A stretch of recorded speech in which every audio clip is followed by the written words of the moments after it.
The phone screen lit up like a warning flare, and Emily said, "What is this?" as her trembling hand scrolled through an endless stream of hate. Her name was trending, not for her art, but for her ruin. The first headline screamed betrayal. The second demanded apology. The third painted her as a monster.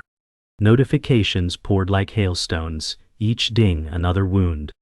Her voice cracked. This isn't real. It can't be. But the mob outside her window had already decided it was. Cars slowed down to watch the spectacle. Strangers raising their phones like executioners ready to strike. She had dreamed of stages, not cages, yet the stage now was one of shame. Each click on her name piled stones onto her chest, invisible but suffocating. Old photos she had forgotten resurfaced like ghosts, summoned to damn her. A clip played on loop, stripped of context, shredded into a weapon. "This is not who I am," she whispered to no one, because no one wanted to hear. Betrayal was now content, and every share, every repost, turned her life into public entertainment. Outside, the city pulsed with indifferent neon, but inside, her world had ended in silence too loud to bear. The articles did not stop multiplying, each one stitched with cruelty. Emily said, "Why would they do this?" But the answer never came. Every click, every share, turned her life into a headline buffet. Her face, once bright with ambition, now looked like a warning poster. She refreshed the screen, and another storm of insults poured down, dragging her past into the dirt. The air inside her apartment felt heavy, like smoke filling a room with no exit. Her friends had gone silent, not even a message of support. Strangers filled the silence with venom. Her reputation was now currency, traded in the market of outrage. She whispered, "This is not my story," but it already was. The video clip looped again, stripped of truth, weaponized for clicks. Emily said, "That's not the whole story," but no one listened. The edits were brutal, cutting context into shards. Headlines framed her as guilty before she could breathe. Her inbox filled with death threats, casual cruelty typed by strangers who knew nothing. Each ding was another nail hammered into her coffin. The storm outside seemed kinder than the storm online. She pressed her hand to her chest, fighting to remember who she had been yesterday. Emily's phone buzzed again, another notification, another stranger's voice sharpening the blade. She muttered, "They don't even know me," as her tears blurred the text. Outside, traffic moved on, indifferent to her ruin. She remembered the sound of applause once filling her nights, now replaced with digital jeers. The couch creaked under her shifting weight, her body curling smaller. Somewhere, laughter erupted on a podcast dissecting her downfall. Her humiliation was entertainment now. She whispered, "I am not their villain, but villains don't get to choose their roles." The email came quietly, almost politely, termination notice. Emily's voice cracked, "No, please," though no one was listening. Her career ended with an automated message. Sponsors pulled their names, colleagues vanished, doors slammed without warning. She stared at the screen, heartbeat pounding in her ears. Everything she had built was gone in a single click. The apartment felt smaller, suffocating, walls pressing in. She whispered, "It's all over," and for the first time believed it. Morning crawled in like an apology that arrived too late. Emily said, "I used to wake up excited, and the kettle hissed like it disagreed. Kitchen smelled of burnt toast and dread." Her planner still listed auditions and meetings, a museum of better days. She traced a date with one fingertip, as if warmth might return.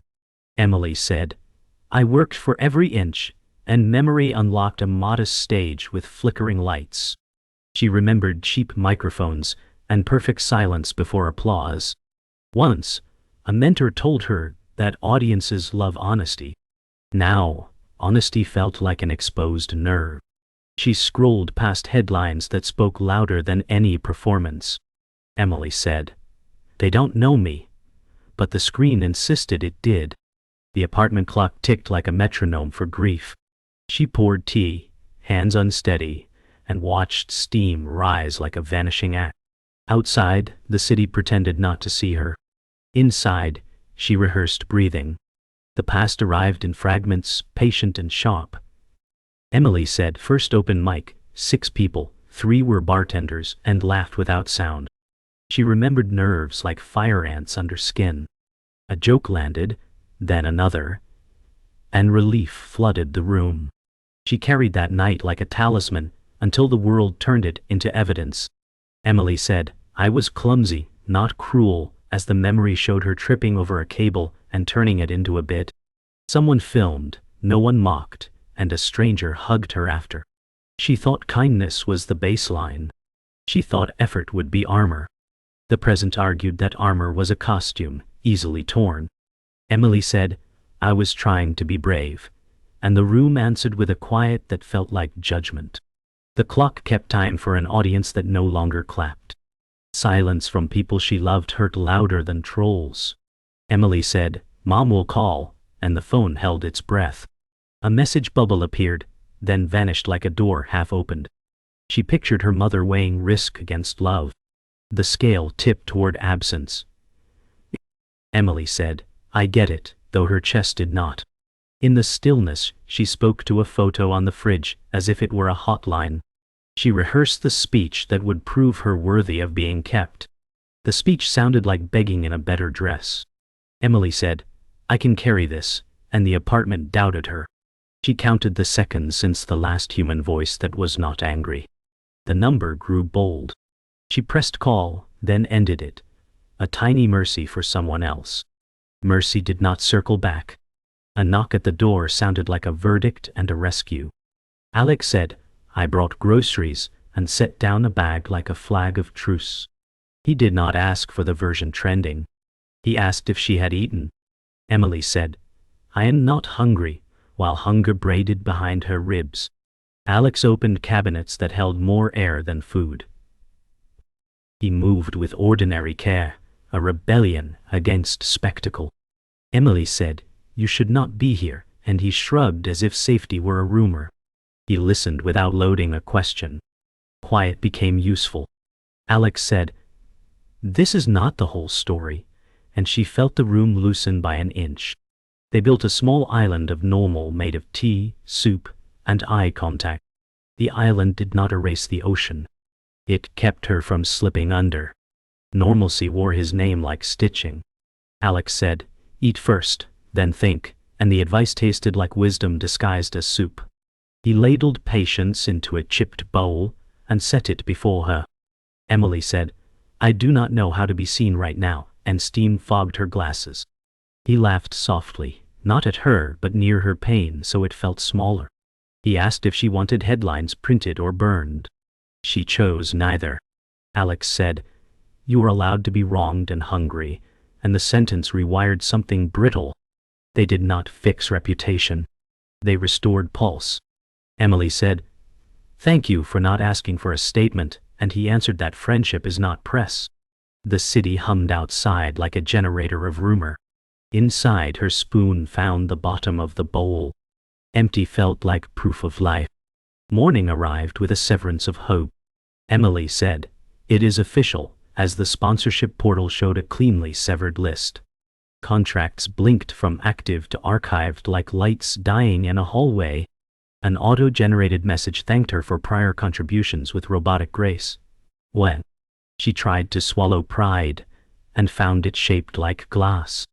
Emily said, They did not even ask for context, and the kettle hissed like a jury. An accountant's email outlined clawbacks, neat bullets marching toward her savings.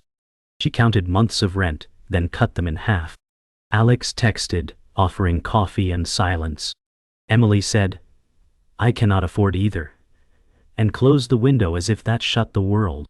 The city moved without her, efficient and hungry. She opened a blank document to pitch herself and stared at the cursor blinking like a dare. Friendship performed an elegant vanish. Emily said, Group chat will understand, and watched read receipts gather like witnesses who would not speak.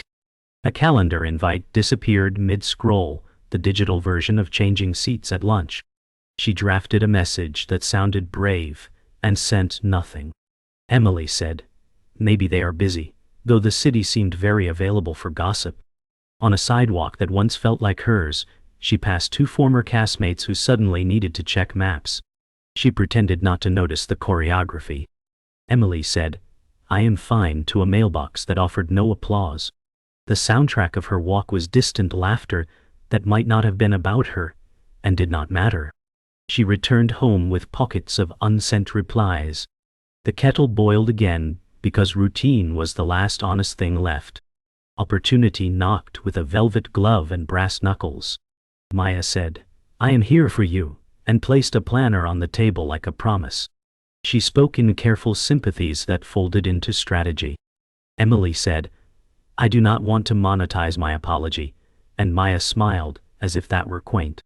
A draft statement slid across the wood, sharpened to please everyone and respect no one. Maya said, "Survival first, nuance later," while her phone lit with messages from rooms Emily could not enter. The plan included a live stream, tier timing, and a charity link. Emily said, "It feels like selling grief at retail," and Maya's silence agreed only with her reflection. The tea went cold between them. The window showed rain that did not ask for framing notes. The world insisted on turning her life into a public square. Emily said, "I just need groceries," and the market transformed into a tribunal. A man lifted his phone like a badge and asked for a statement.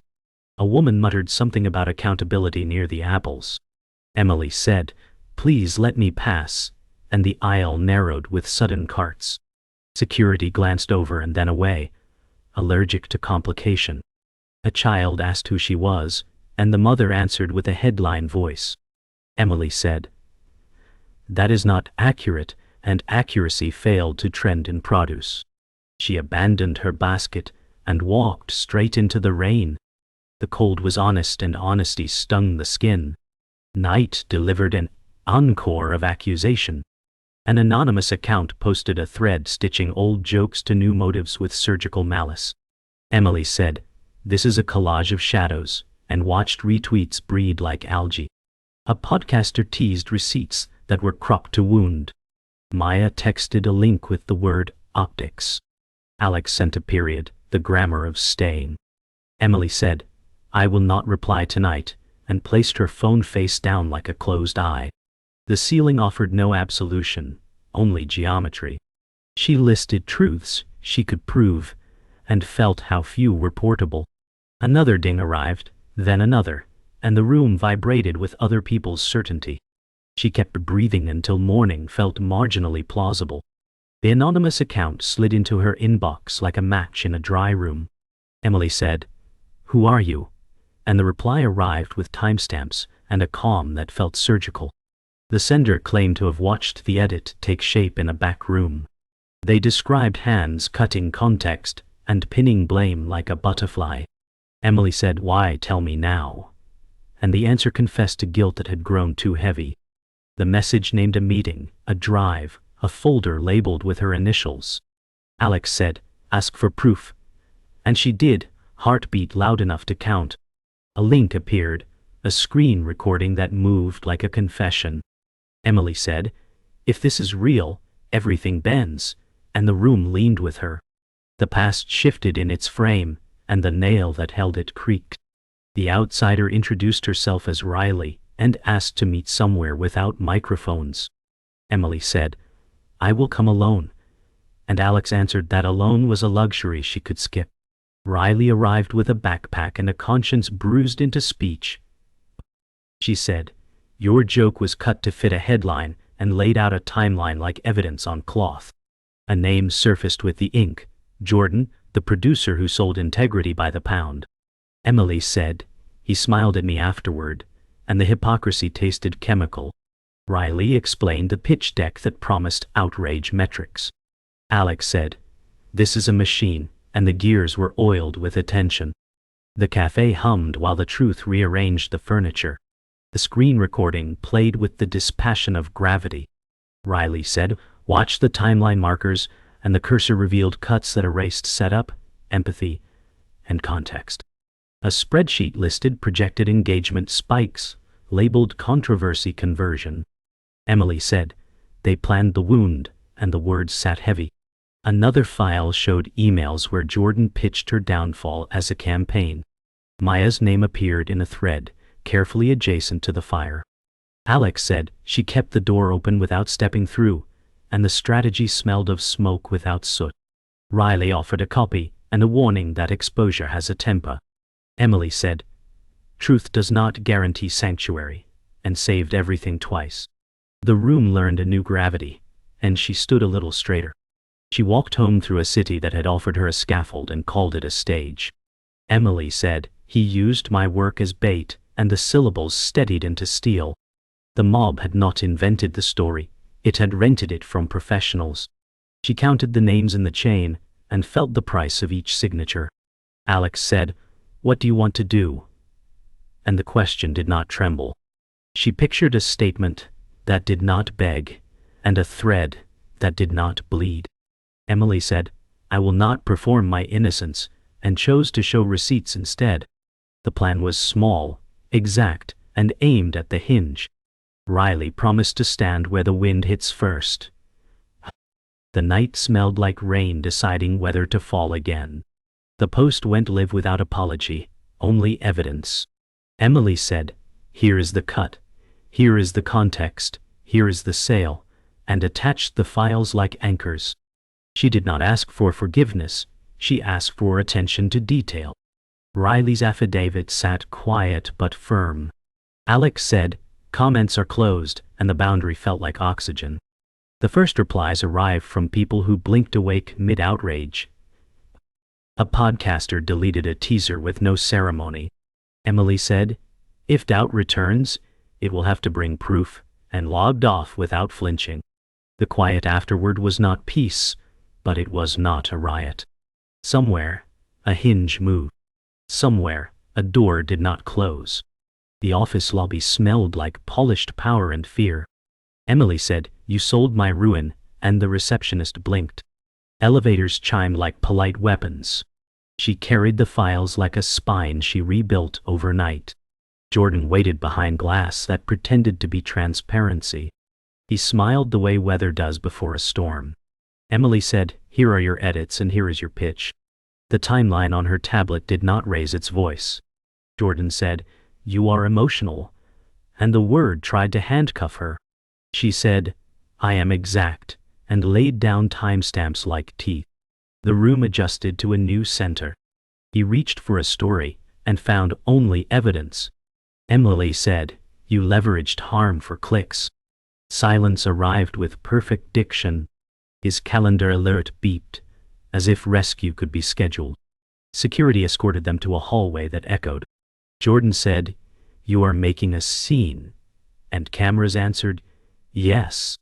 A junior producer live-streamed with hands that shook. Emily said, "Then let the scene tell the truth." She described the cuts without adjectives. She named the meetings and the decks that priced outrage.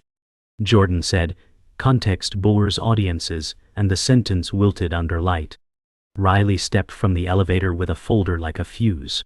She said, "Here's the chain of custody." The hallway filled with screens that wanted a plot twist. Emily said, "No twist, only receipts." Someone laughed, then stopped, as the clips synced with the dates. The live counter jumped like a pulse finding its rhythm. The network offered a live slot to clean the mess they made. Emily said, "I will not cry on cue," and the producer smiled like a trap. Lights rose, and the set smelled of ozone and panic. She faced a camera that preferred villains. The anchor asked if she regretted offending commerce.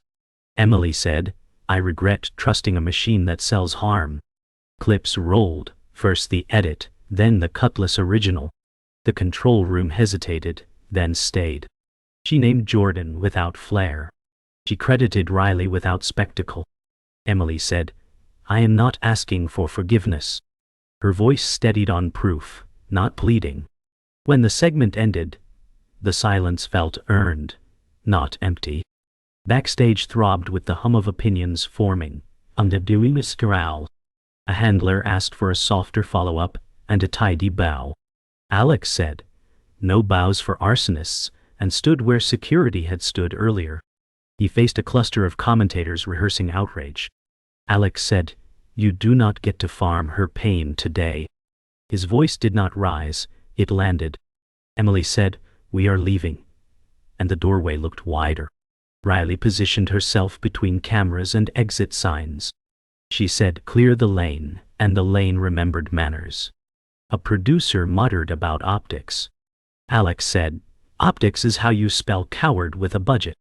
The corridor exhaled.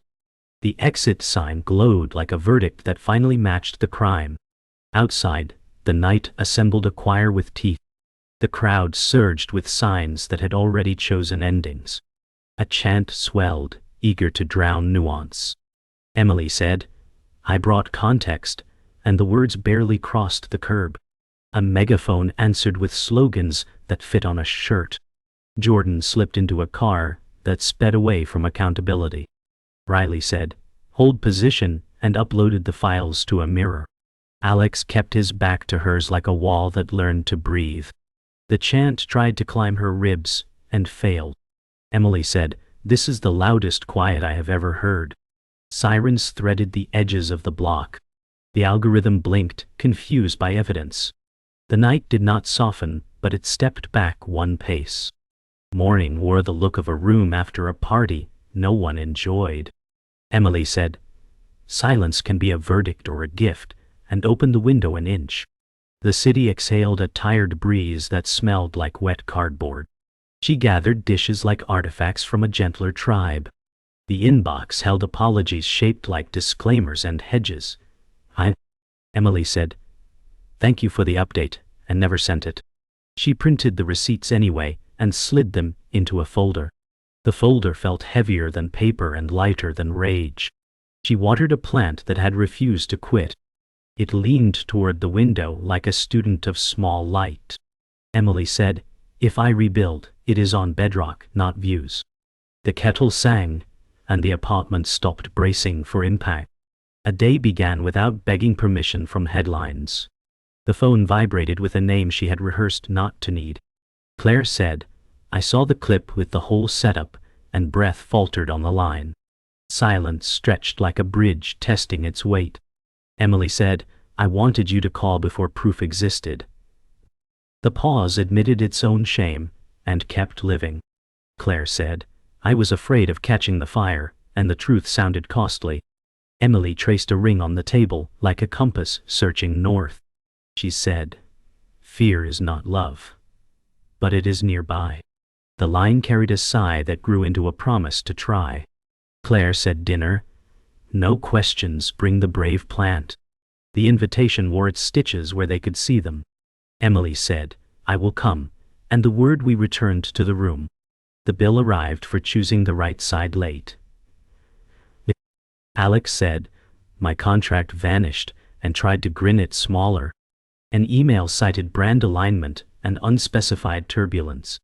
The number on the last line mocked his patience. Emily said, "This is because you stood where you did." He shrugged like a door that had decided to stay open. They ate cheap noodles because budget now meant honesty. Alex said, "I will freelance until the tide learns manners." She answered that tides are rude by design. He added her name to a list of things he would not regret. Emily said, "I hate that courage costs you," and he lifted a fork like a banner. The banner read, "We pay, and we keep going." Riley cued the long post that read like a lab report with a pulse. Riley said, "Chain of custody, unbroken," and attached signatures that did not blink. She mapped each edit to motive without theatrics. Emily said, "Publish and do not flinch," and the cursor became a fuse. The thread moved through timelines like water finding slope. A moderator pinned context where rumor once nested. Riley said, "If they answer, it will be with fog."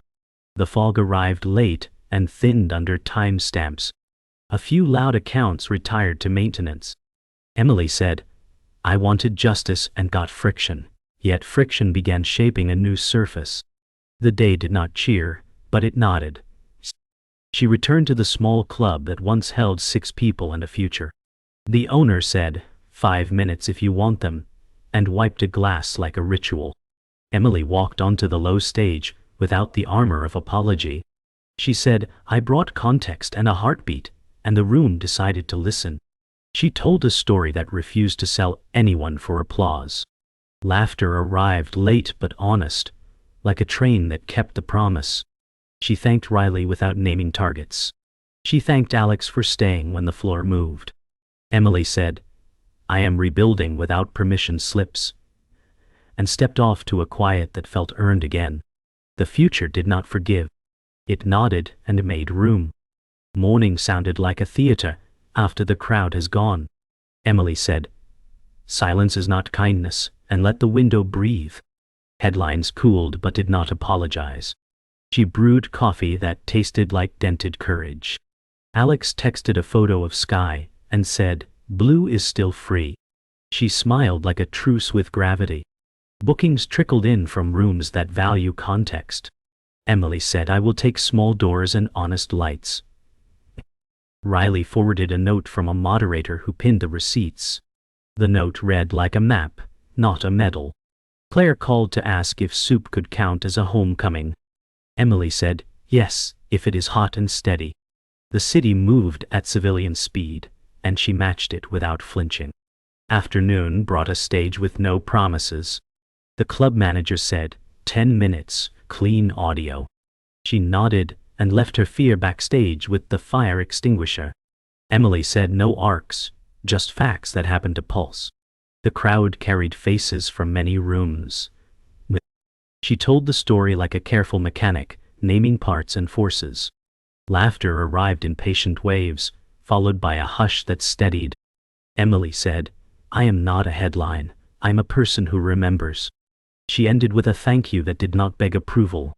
Applause sounded like rain deciding to nourish, not flood. Outside, the street noise felt like ordinary weather again. Reckoning dressed itself in HR language. Jordan said, I'm taking a leave, and the memo avoided verbs with teeth.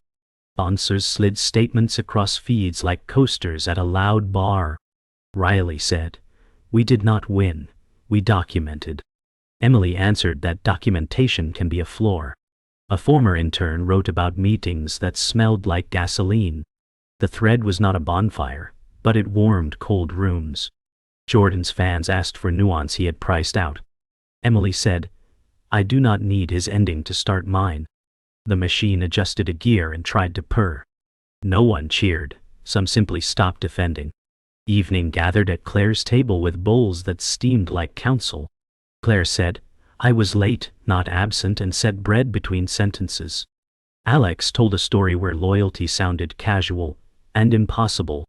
Riley explained the difference between proof and victory. Emily said, I am learning to live where neither is guaranteed. They ate slowly, the way people do when time is welcome. The plant sat by the window, practicing light. Claire said, your name fits in this house again. The line landed without ceremony. Emily said, then I will keep it here when the street is loud. They washed dishes like a ritual that forgives nothing and heals much. Night walked her home without sirens. Emily posted one line and turned off the phone. She said, I will not live inside your caption, and the screen stayed dark. The city offered a tired star between clouds like a half-kept promise. She tidied the desk where evidence had learned to sing. The folders slid onto a shelf marked keep.